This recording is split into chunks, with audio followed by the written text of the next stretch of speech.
In 1929, a man with no medical training, no scientific education, and no evidence of any kind stood behind a radio microphone in Muscatine, Iowa, and told the American public that he had discovered a cure for cancer. His name was Norman Baker. He wore a white suit. He drove a lavender car. He had made his first fortune selling mail-order goods and manufacturing calliopes, steam-powered musical organs used at fairs and circuses. He had spent years on the vaudeville circuit managing a mind-reading act starring a woman he called Madame Pearl Tangley. He had no credentials in medicine. He had no laboratory. He had no peer-reviewed research. What he had was a radio station, a talent for performance, and an understanding, refined over decades of selling things that didn't work. That a confident voice could make people believe almost anything. The cure, he announced, was a liquid. It was made according to analyses conducted years later by federal investigators from corn silk, red clover, watermelon seeds, and water. It cost almost nothing to produce. Baker charged hundreds of dollars for it, and over the course of the next 11 years, operating from 3 different states and broadcasting from both sides of the American border, he would sell his cure to thousands of desperate people, people who were dying, who had been told by their doctors that nothing more could be done, and who heard Norman Baker's voice on the radio telling them that the medical establishment was lying to them and that he alone had the answer. More than 40 of his patients died under his direct care. The number who died after following his advice to abandon conventional treatment and rely on his formula is not known, because Baker kept no honest records and had no interest in outcomes that did not support his claims. This is the story of how long it took to stop him, and of the system that finally did. Norman Glenwood Baker was born in Muscatine, Iowa, on November 27, 1882, the 10th and last child of a family that valued invention and enterprise. His father held over 100 patents and ran a manufacturing company. Baker inherited the instinct for making things, but not the discipline for making them work. He dropped out of high school after his sophomore year. His early adult life was a series of ventures: a traveling vaudeville troupe, a mail-order art correspondence school, a calliope factory, each one built on Baker's primary talent, persuasion. In 1925, Baker founded a radio station in Muscatine. He called it KTNT, Know the Naked Truth. The station was sponsored by the local Chamber of Commerce, and it gave Baker something he had never had before: a direct, daily, unfiltered connection to thousands of listeners across the Midwest. Baker used KTNT to sell products, to promote his calliope business, and to attack the institutions he claimed were conspiring against the American public. The American Medical Association was a frequent target. Baker called them the American Meat Cutters Association. He told his listeners that doctors were frauds, that surgery was butchery, and that the medical establishment existed not to heal people, but to profit from their suffering. It was theater. Baker had spent years in vaudeville, and he understood the mechanics of an audience. Give them a villain, give them a hero, and give them a reason to keep listening. The villain was the AMA. The hero was Baker. And the reason to keep listening arrived in 1929, when Baker announced that he had discovered a cure for cancer. If you've been watching this channel, you know that the most dangerous frauds are the ones that sound like they're on your side.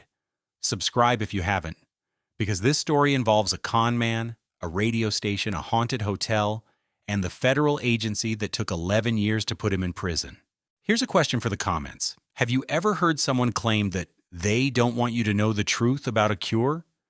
That sentence has a history, and this is part of it.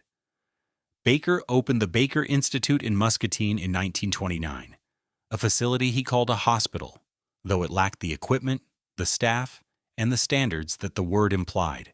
Patients arrived from across the Midwest, drawn by Baker's radio broadcasts and by word of mouth from people who believed his claims.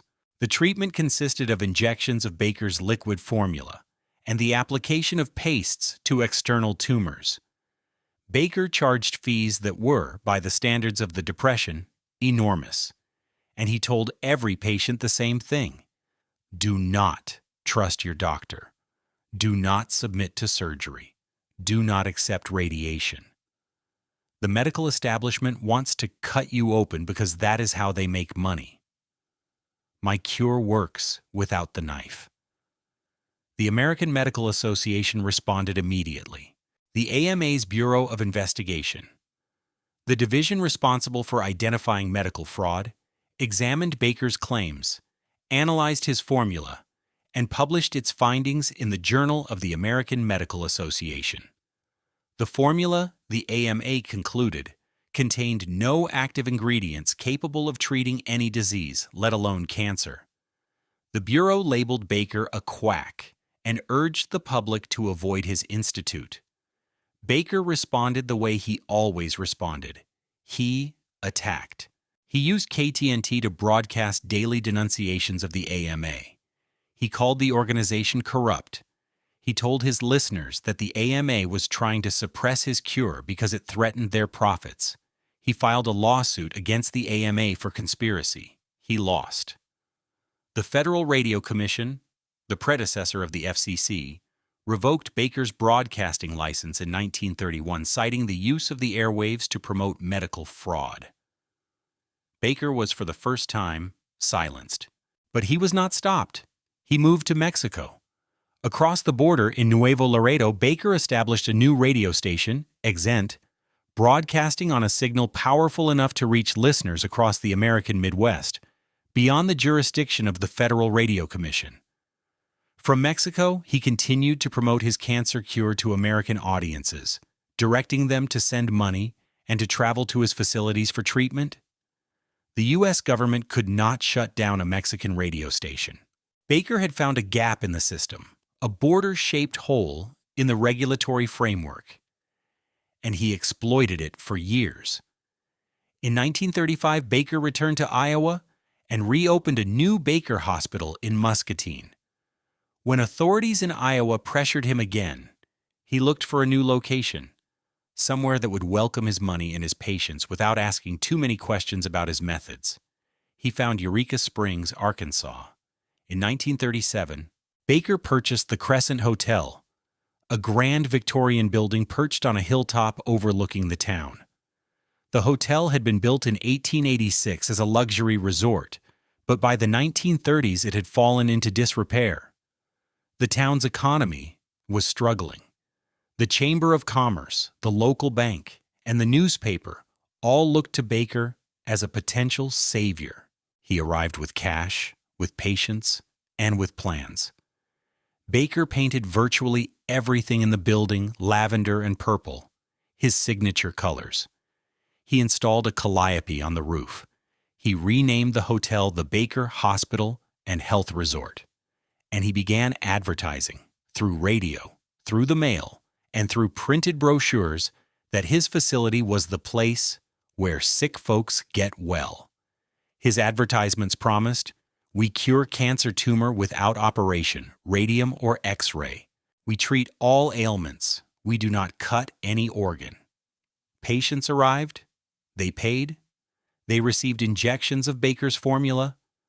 The liquid made of corn silk, clover, watermelon seeds, and water that federal investigators would later analyze and declare medically worthless.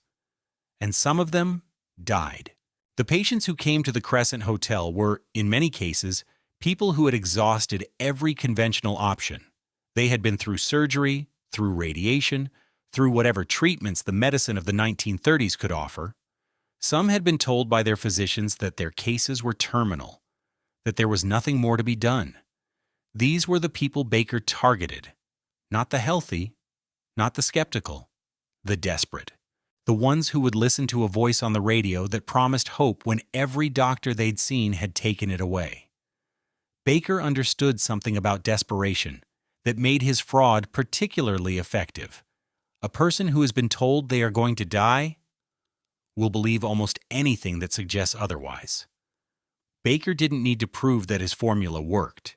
He needed only to create doubt about the alternatives, to convince his patients that the medical establishment was withholding a cure for profit, that surgery was unnecessary mutilation, and that his method, natural and painless, was the answer their doctors didn't want them to know about. The language Baker used, "They don't want you to know. The truth they're hiding. The doctors are in it for the money," was not unique to him. It was a formula, refined over decades of patent medicine advertising, designed to exploit the gap between a patient's fear and a doctor's inability to promise a cure. Baker didn't invent the formula. He perfected it for the radio age. And the people who heard him were not foolish. They were frightened. There is a difference. Over 40 patients died at the Crescent Hotel during the 2 years Baker operated it. Investigators later found that Baker kept no accurate medical records, no intake assessments, no treatment logs, no outcome data. The absence of records was not an oversight. It was a strategy. A man who tracks his results must eventually confront them. Baker preferred not to. The state of Arkansas did not shut Baker down. The local economy depended on the patients he brought to Eureka Springs. The Crescent Hotel, a building that had been falling apart before Baker arrived, was now the town's largest employer. Baker paid local workers. Baker's patients filled the restaurants and shops. The Chamber of Commerce that had welcomed him in 1937 had no interest in seeing him leave. The political will to close the hospital simply did not exist at the state level. Arkansas needed Baker's money more than it needed to protect Baker's patients. The American Medical Association had been fighting Baker since 1929. Its Bureau of Investigation had published detailed analyses of his formula. It had labeled him a quack in the pages of the Journal of the American Medical Association. It had warned the public, through every channel it controlled, that Baker's cancer cure was worthless. But the AMA was a professional organization, not a regulatory body. It could publish, it could warn, it could not close a business, it could not arrest anyone. It could not seize a single bottle of Baker's formula. Its power was persuasive, not legal. And Baker had spent his entire career proving that persuasion worked both ways. The Federal Radio Commission had revoked Baker's domestic broadcasting license in 1931. But Baker had simply moved his transmitter across the border to Nuevo Laredo, Mexico, where he operated Zent on a signal powerful enough to reach the American Midwest. The Commission's jurisdiction ended at the border. Baker's voice did not. State medical boards had limited reach over a man who moved freely between Iowa, Arkansas, and Mexico, and who employed licensed physicians as the nominal heads of his operations. The doctors on Baker's payroll provided the medical licenses the law required. Baker provided everything else: the patients, the formula, the marketing, and the money.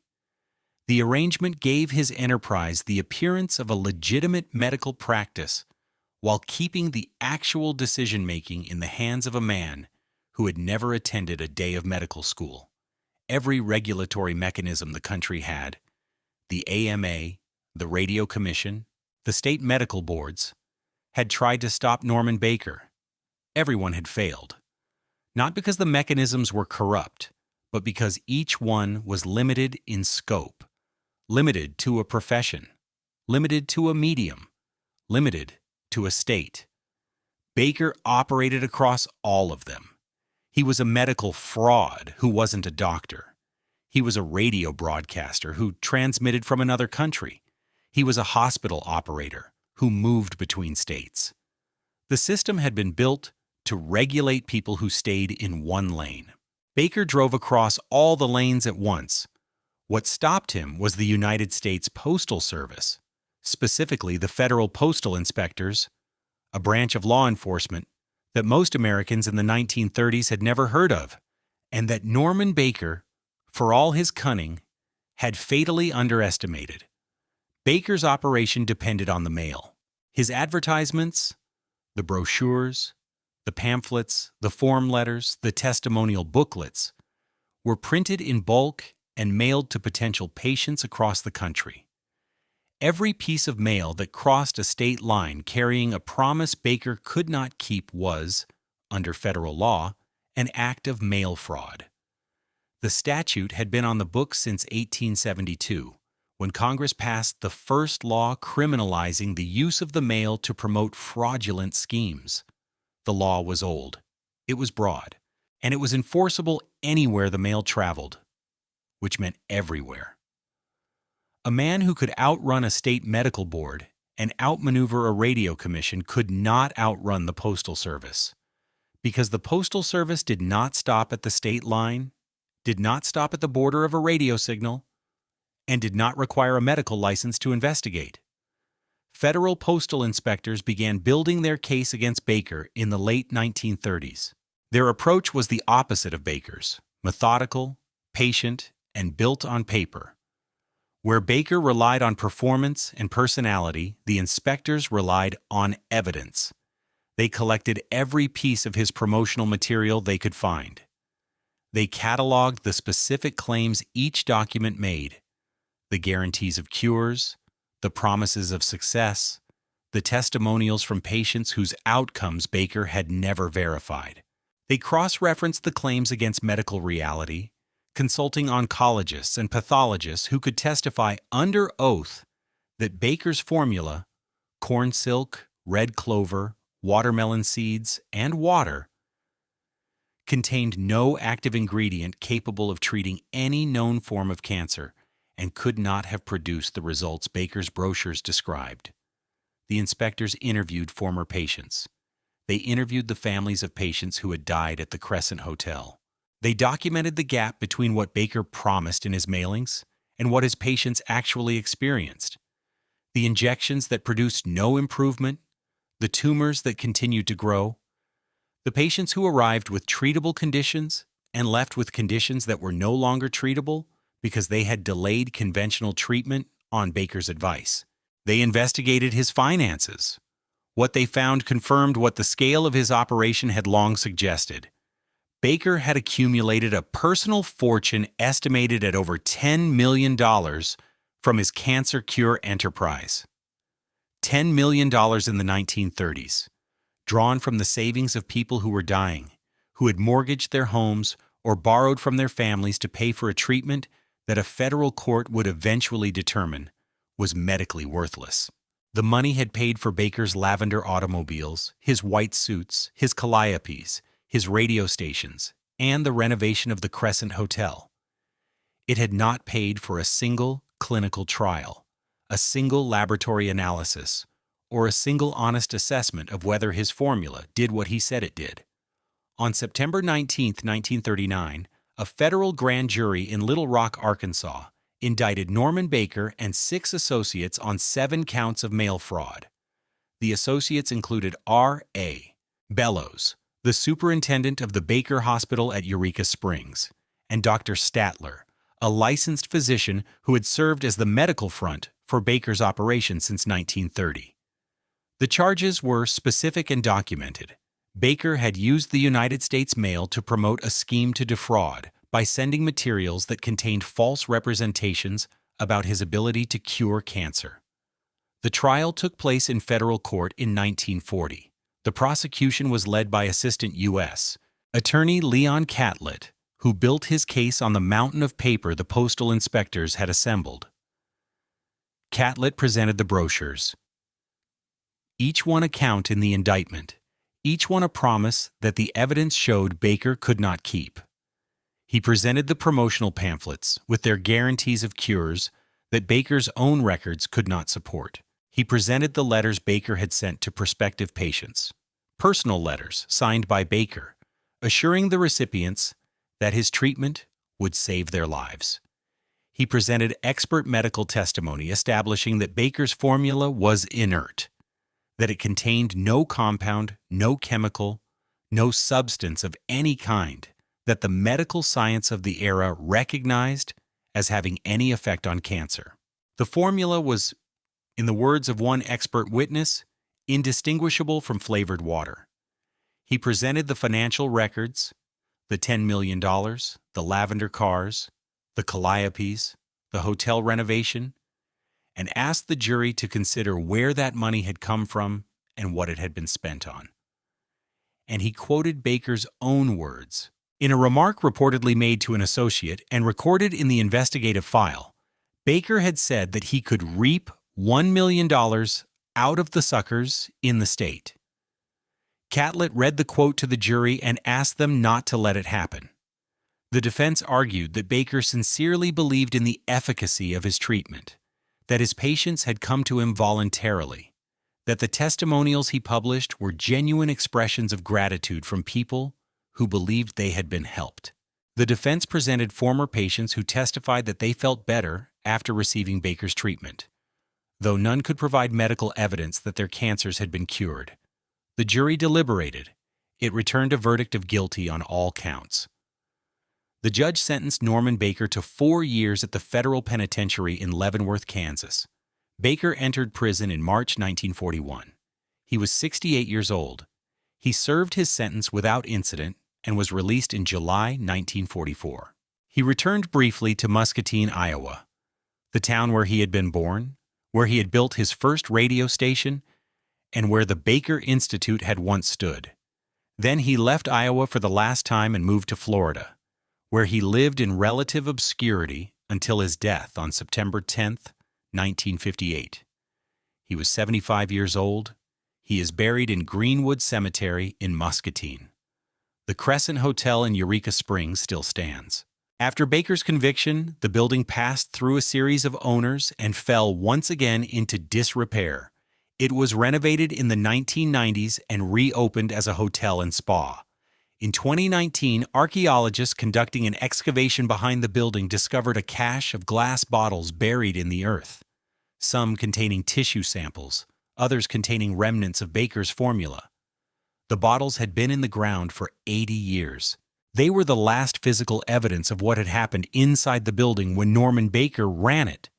The injections, the pastes, the patients who arrived hoping for a cure, and left, in many cases, in worse condition than when they came. The hotel is now marketed as one of the most haunted buildings in America. Tour guides tell visitors about the patients who died there. The lavender paint is gone. The calliope on the roof is gone. But the bottles survived, buried behind the building, waiting to be found, the way evidence sometimes does. Baker's story did not end with a single new law.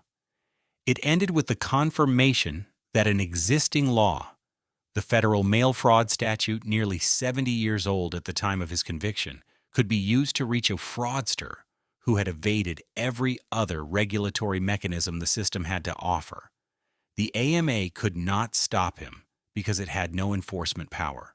The Federal Radio Commission could revoke his license but could not stop him from broadcasting from Mexico. State medical boards could not follow him across state lines. Only the postal inspectors, armed with a statute that followed the mail wherever it traveled, that did not respect state borders or radio frequencies or the lavender paint on a hotel in the Ozarks, could build the case that put Norman Baker behind bars.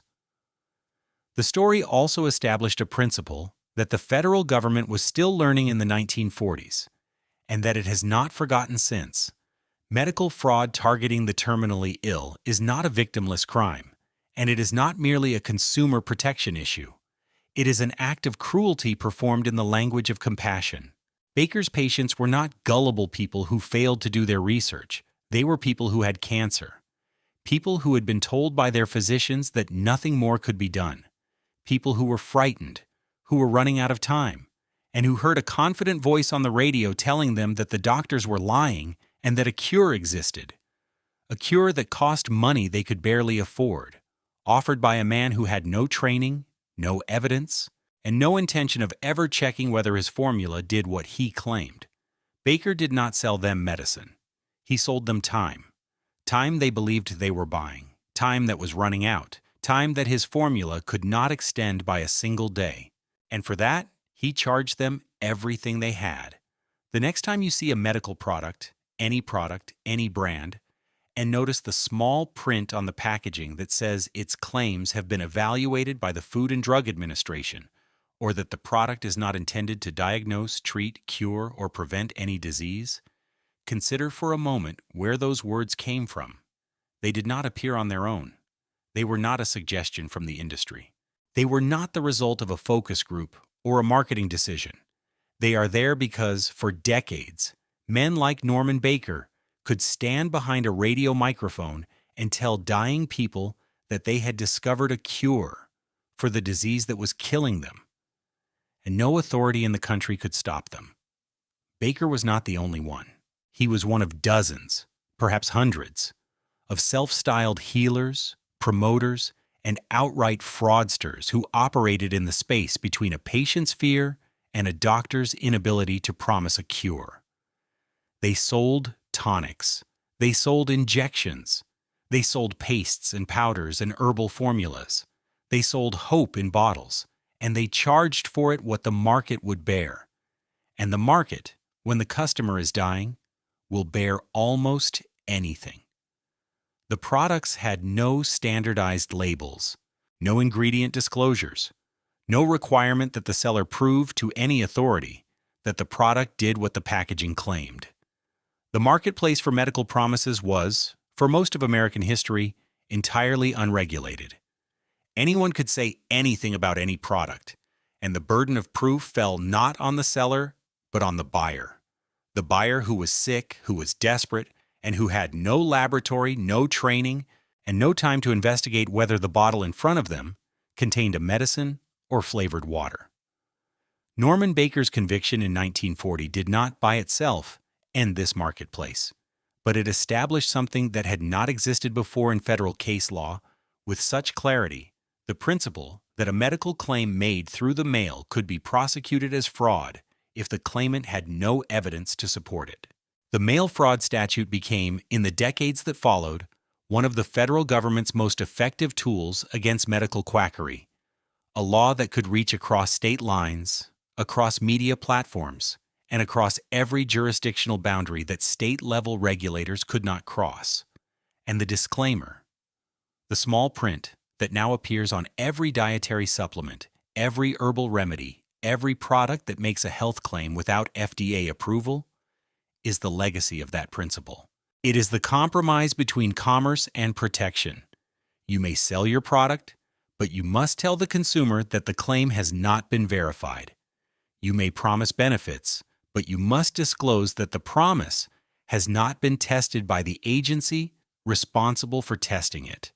The consumer can still buy, but the consumer can no longer be deceived into believing that the government has endorsed a claim it has never evaluated. The words are small. They are easy to overlook. Most people have read them 1,000 times without pausing to consider why they are there. But every one of those disclaimers is a monument, not to a single law or a single case, but to the accumulated weight of every patient who trusted a claim that turned out to be empty, every family that spent its savings on a formula that contained nothing, every person who delayed real treatment because a confident voice told them the doctors were lying. The disclaimer doesn't explain any of this. It doesn't mention the Crescent Hotel in Eureka Springs, Arkansas, the grand Victorian building on the hilltop that Baker painted lavender and filled with dying patients and bottles of watermelon seed extract. It doesn't mention the calliope he mounted on the roof, the steam-powered instrument that announced his presence to the town like a circus arriving. It doesn't mention the 40 patients who died under his care, or the bottles that archaeologists pulled from the ground behind the building 80 years later, still containing traces of the formula that had never cured anyone of anything. It doesn't describe the patients who traveled across the country, by train, by bus, by car, carrying their last savings, arriving at a building painted in the favorite color of a man who had started his career managing a mind-reading act on the vaudeville circuit. Patients who submitted to injections administered by a former calliope manufacturer in a white suit who had never opened a medical textbook, never conducted an experiment, never published a finding, and never once tested whether the liquid he was charging hundreds of dollars to inject into dying people had any effect whatsoever on the disease he claimed to cure. It simply tells you that the claim has been checked, because someone eventually proved what happened when nobody did. And because a postal inspector in Arkansas, armed with nothing but a stack of brochures and a law from 1872, did what no medical board, no radio commission, and no professional association had been able to do, he opened the mail, read the promises, measured them against the truth, and built the case that put the man in the white suit behind bars.